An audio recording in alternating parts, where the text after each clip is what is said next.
গাড়ির ট্যাঙ্কি পূর্ণ করতে পকেট থেকে খসে যাচ্ছে বাড়তি $130।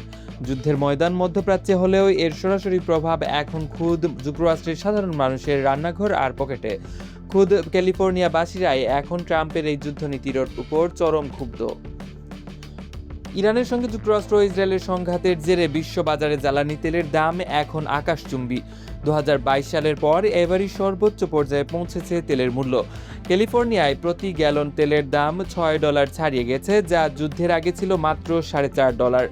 সাধারণ মার্কিনিরা বলছেন এই যুদ্ধের কোনো প্রয়োজন ছিল না। ইরান বিশ্বের গুরুত্বপূর্ণ বাণিজ্য পথ হরমুজ প্রণালী বন্ধ করে দেয়ায় বিশ্বজুড়ে তেলের সরবরাহ ব্যাহত হচ্ছে। পেন্টাগন স্বীকার করেছে ইরানের নৌশক্তি ধ্বংস করা সম্ভব হয়নি। অন্যদিকে ট্রাম্প দাবি করছেন ইরানকে পরমাণু মুক্ত করতে এই হামলা জরুরি ছিল।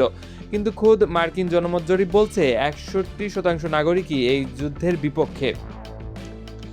জ্বালানির এই মূল্যবৃদ্ধির প্রভাবে খাদ্য ও নিত্যপণ্যের দাম বাড়ার আশঙ্কায় আছেন সাধারণ মানুষ। পেনশনের টাকায় চলা প্রবীণ থেকে শুরু করে কর্মজীবী তরুণ সবার কপালে এখন চিন্তার ভাঁজ। অনেকেই ক্ষোভ ঝেড়ে বলেছেন, ইরাক যুদ্ধের মতো এই সংঘাতও মার্কিন জনগণের জন্য এক নতুন দুর্যোগ বয়ে আনছে।